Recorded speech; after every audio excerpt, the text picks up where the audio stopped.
toll in attacks by gunmen in some communities in the Bokkos local government council of Plateau State has risen to 52. The chairman of Bokkos Cultural Development Council Vanguard, Famasun Fudang, who confirmed the developments to journalists in Jos on Friday, said this followed the recovery of 40 more corpses on Wednesday and Thursday night, while the search and rescue team kept combing the bushes for missing persons. 31 persons were given a mass burial on Thursday, with another 5 underage victims burnt to ashes in Hoti village. 11 others were killed in Rui village. 4 persons were killed in Manguna, with 1 person killed in Dafo village, the chairman stated. ATM reports that gunmen had attacked Mango, Tamiso, Dafo, Manguna, Tagai, Hoti and Tadai communities of Bokkos local government area of the state on the night of April 2nd, 2025, and opened fire on innocent citizens. Meanwhile, the state government said some suspects have been arrested in connection with the killing in the 5 communities. The State Commissioner for Information and Communications, Mrs. Joyce Ramnap, made the disclosure in a statement made available to newsmen in Jos. The statement added that security agencies have deployed and dominated these areas to ensure normalcy returns at the shortest possible time. Ramnap called on all residents to remain vigilant and report any suspicious activities to the relevant security agencies. I would, before I ask it, I would love to pick out one of the things she was saying. One of the security officials was saying, Mr. Leba, this is directed to you. She said security personnel have been deployed to that state. Does it mean that before then there wasn't adequate security given to that community? Okay. There are too many lapses in our security reports in Nigeria. You can see the lapses. And Plateau State has been crisis prone for long. I think state of emergency is needed to be declared in Plateau State. Yeah, they need to declare state of emergency in Plateau State. Yes, because it has always been in the news. Herdsmen attack, unknown gunmen attack, social attack every day, day in, day out. Citizens are dying. Indigenous of communities are dying. Children are losing their fathers, their mothers. Parents are losing their children. Communities are losing the workforce. And you keep hearing security has been deployed.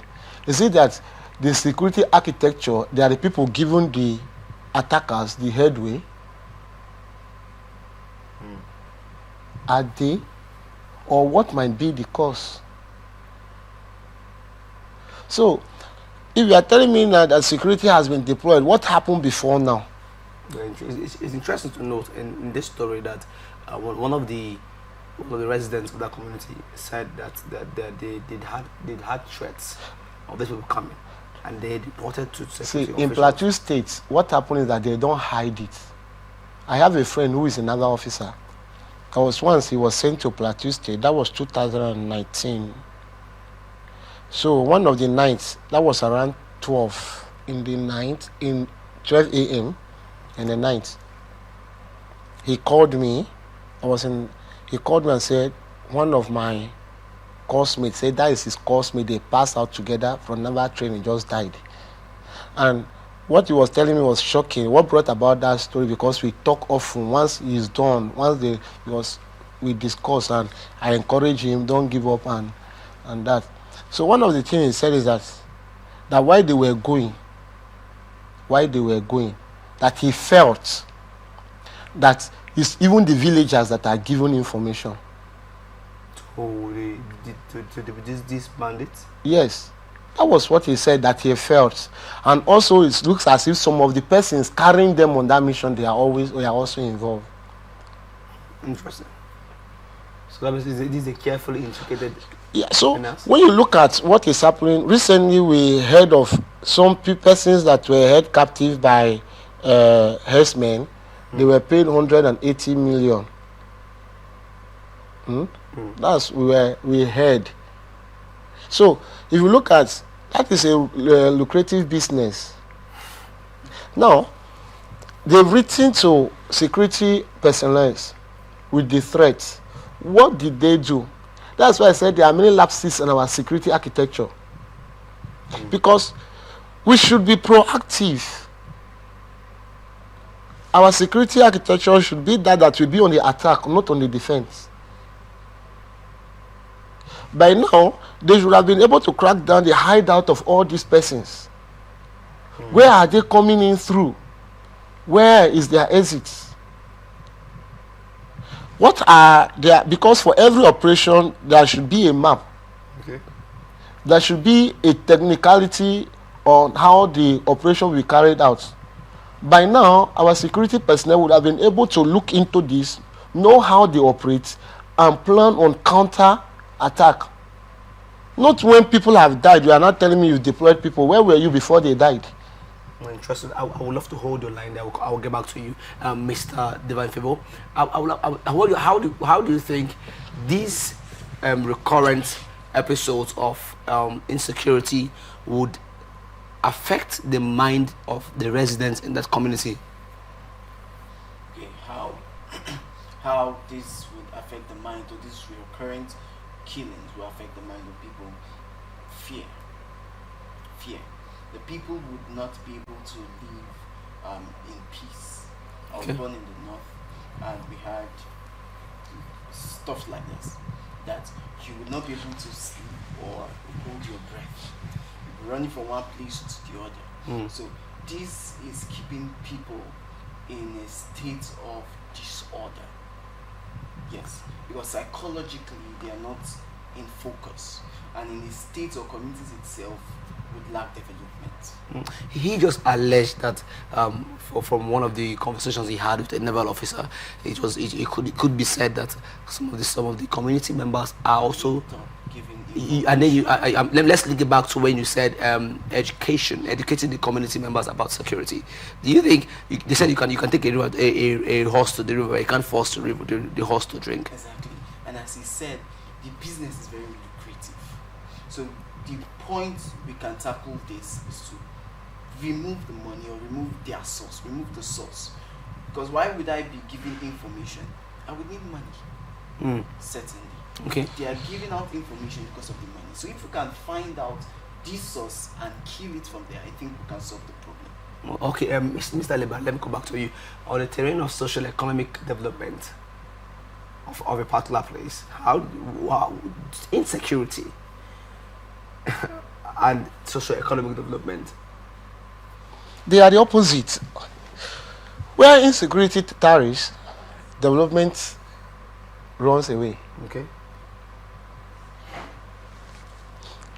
You can't keep yam and goat together and expect the yam to remain the same. Except you want to feed the goat. Yeah, so you can't keep development and insecurity together and expect development to remain the same. So for there to be development, insecurity must be brought to the barest minimum. You know, I'm looking at the fact that people now apparently are scared going to the farm to produce, to plant, because of the fear that that might be my last day coming back. Yes. See, there's something I was just raising. If I'm standing and I see people slaughtering my mother, see people slaughtering my father, it has registered something in my head. You know what it has registered? If they could do this to my father and my mother, I have to do it to another person. Crime gives birth to crime. Okay. And whatever the eye sees, then another thing is that if the person is someone that does not have that mindset, the person has been left with a stigma that guides the person's life, his actions or her actions, the rest of his or her life. So now, it's not only about people not going to the farm, going about their daily endeavors on how to feed, not only about the economic growth of that place. It's about the mental health of the people living in that environment now. Children that grew up in crime-prone environments, they end up being in crime. You know why?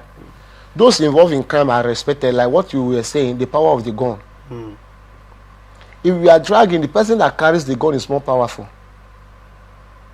So it has been registered in the mindset of those children that if I carry gun, people will be dreadful of me. I command respect and influence. And another thing is that you are registering in the mind of these people here that our security personnel, they are not after their well-being. Take it or leave it. Okay. Because if I have written to you, something like this is about to happen, and you didn't take any proactive measure to curb it, and it's happening and you are coming back, it means you didn't think and you didn't care about me. I am on my own. I can do whatever I feel like doing. Okay. So it's affecting the socio-economic development of that place, both on subsistence level and commercial level. So it's better for people now. It's better that the government analyzed. The government comes out with a blueprint on how to tackle this continuous attack on our citizens. Are you talking about the federal government or the state government? Because it seems insecurity is... No, see, the aspect of security rests solely with the federal government. Who controls the police? Okay, I'm also coming from the angle of insecurity has its peculiarities with different states. It has peculiarity, but who controls the police architecture in Nigeria? Federal system. Who controls the the general security architecture in the federation? Who is the commander in charge of the armed forces? President. So even the state government is incapacitated, because the state government can give an order that this should be done, and they will tell you we've not received what signal from Abuja. Yes, and that's where the problem is coming from when it comes to this, because in most of the cases here, don't be surprised, they've written, even the local government chair might have made attempts. On the long run, they will let you know we are not under you. I don't know if you've been to most of our security, if you are close to them, sometimes they will tell you I'm not under you, you are not the one paying me. So that is it. Like the state government now, and another thing is like the way these people operate, don't be surprised that they have infiltrated the community long ago.